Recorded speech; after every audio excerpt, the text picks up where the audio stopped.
Masalah yang paling banyak di musim hujan itu adalah gangguan jamur. Kita sudah tahu semua. Di antaranya adalah busuk daun, kemudian busuk batang.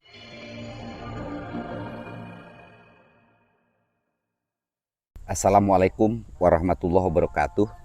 Salam sehat untuk kita semua. Pemirsa, kali ini sedikit kita bincang tentang perawatan cabai di musim hujan, seperti banyak yang ditanyakan. Jadi ada beberapa hal yang ingin saya sampaikan ketika perawatan cabai di musim hujan. Saya sendiri cukup merasakan repot, artinya dalam perawatan ketika curah hujan itu sangat tinggi setiap hari siang dan malam. Sekarang betul-betul lagi full di sini adalah musim hujan. Sebelum kita bahas, kalau kita perhatikan bahwa ciri tanaman ketika kita tanam di musim hujan, pertama, pertumbuhan itu sangat lambat karena kurangnya fotosintesis dari kurangnya cahaya matahari. Jadi fotosintesisnya tidak sempurna.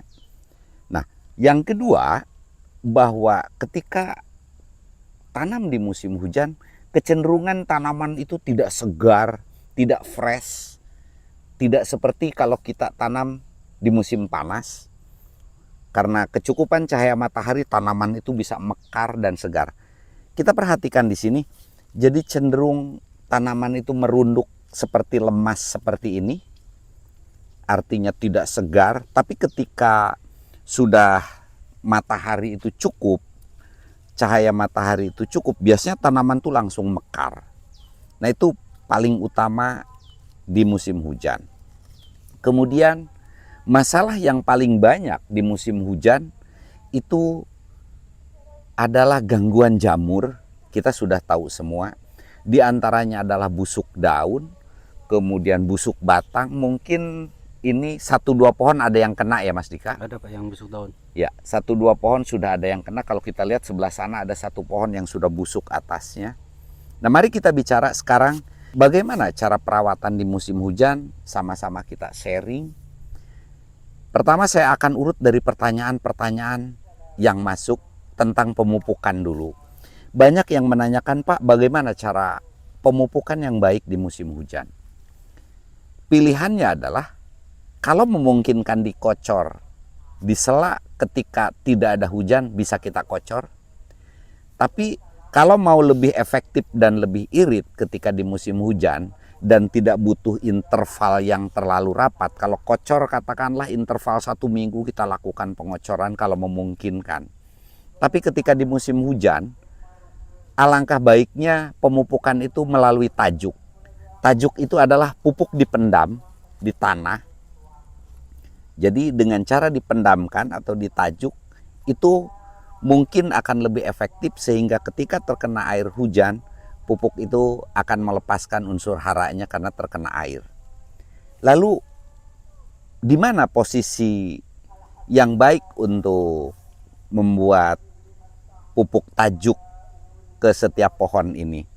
Itu kembali ke kita. Contoh di sini, karena jarak tanam yang saya gunakan ini adalah 60 antar pohon, jika saya buat lubang tanam di tengah antar pohon, umpamanya di sini, itu terlalu jauh dengan posisi pohon.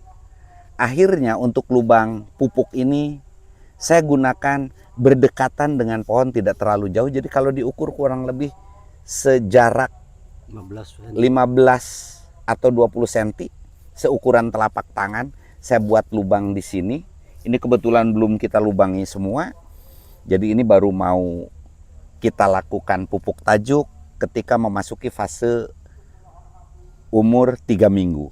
Jadi lubang pupuk kita gunakan atau kita tempatkan bersebelahan dengan lubang pohon atau berdekatan dengan pohon, kurang lebih jarak antar 15 cm. Jadi seperti ini kita bikin lubang pupuk. Mungkin ini bagi pemula sesuatu yang mudah-mudahan berguna, beda dengan yang sudah terbiasa. Jadi mohon maaf, ini saya lebih ditujukan ke para pemula yang masih kadang bingung. Jadi lubang pupuk adalah untuk aplikasi pemupukan. Dan memang nanti andai pun kita menggunakan pupuk kocor, usahakan pengocoran setelah di atas 3 minggu, umpamanya dengan interval 1 minggu kita melakukan pengocoran pupuk di lubang pohon, tapi untuk pengocoran keempat dan selanjutnya usahakan di lubang pupuk atau di lubang gendong istilahnya, supaya tidak langsung terkena batang dan akar. Itu fungsinya lubang pupuk atau lubang gendong yang kita buat. Kemudian masih sekitar pemupukan, lalu apakah di musim hujan itu tidak diperlukan pupuk nitrogen? Nah, ini yang kadang banyak yang bingung, pupuk apa yang digunakan di musim hujan, karena kekhawatiran dengan unsur nitrogen yang diaplikasikan. Jadi begini, bukan berarti di musim hujan itu unsur nitrogen itu tidak dibutuhkan oleh tanaman. Masih dibutuhkan. Karena nitrogen yang dihasilkan dari air hujan dengan nitrogen yang dari pupuk itu sesuatu yang berbeda. Dan kandungan nitrogennya itu kalau dari hujan itu sangat kecil. Jadi tanaman tetap membutuhkan nitrogen. Untuk amannya, ketika di fase vegetatif, contoh kita kalau di musim kemarau bisa menggunakan pupuk NPK yang nitrogen tinggi seperti NPK 2577 dan lain-lain. Ketika di musim hujan, cari jalan aman, gunakan pupuk yang seimbang. NPK 1616 itu jauh lebih aman. Nah, kemudian ketika fase generatif baru kita ganti dengan NPK yang memiliki fosfat dan kalium tinggi seperti NPK Winner, NPK profesional.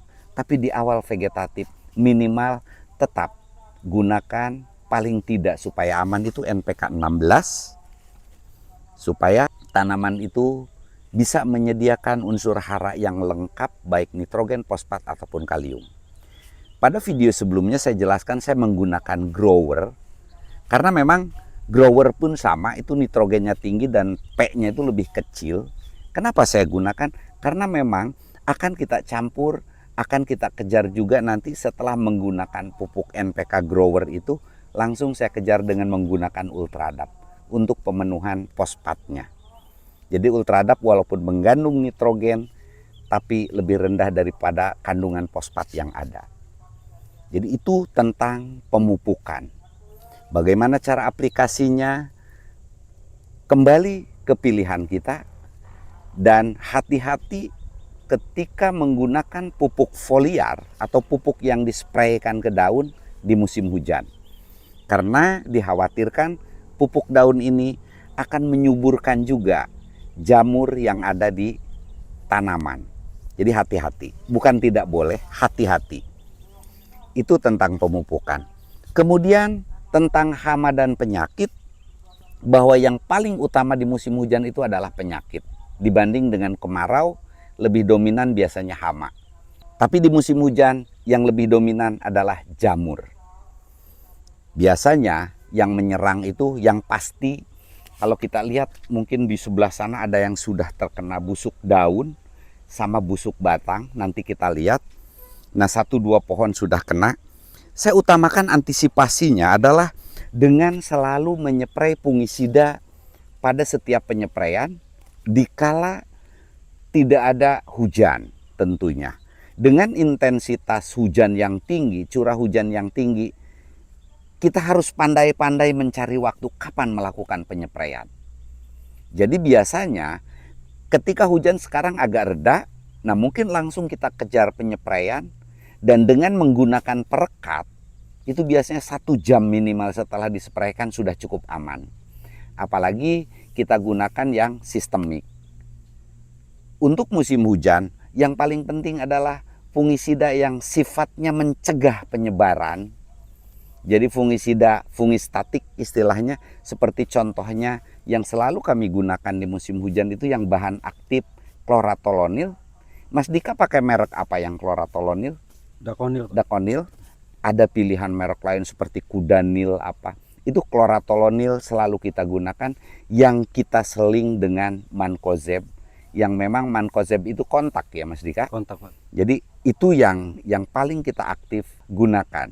Dan alhamdulillah sampai minggu ketiga ini masih dikatakan tanaman terkendali walaupun belum maksimal karena memang curah hujan yang tinggi dan cahaya matahari yang kurang. Yang tidak kalah pentingnya, usahakan kalau bisa air itu tidak tergenang seperti ini.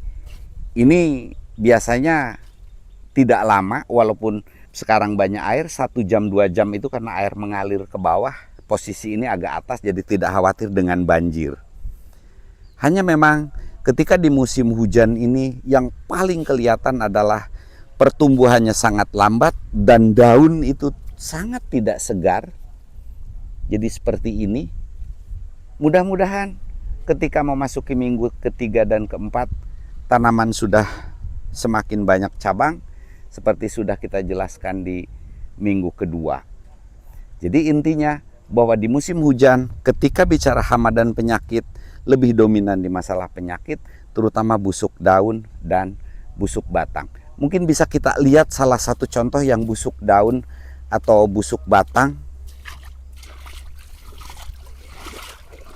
Nah ini salah satu, ada yang sudah kena virus kuning satu pohon. Alhamdulillah kalau untuk busuk daun dan busuk batang ini baru 1-2 pohon ada yang sudah kelihatan kemarin. Nah ini contohnya.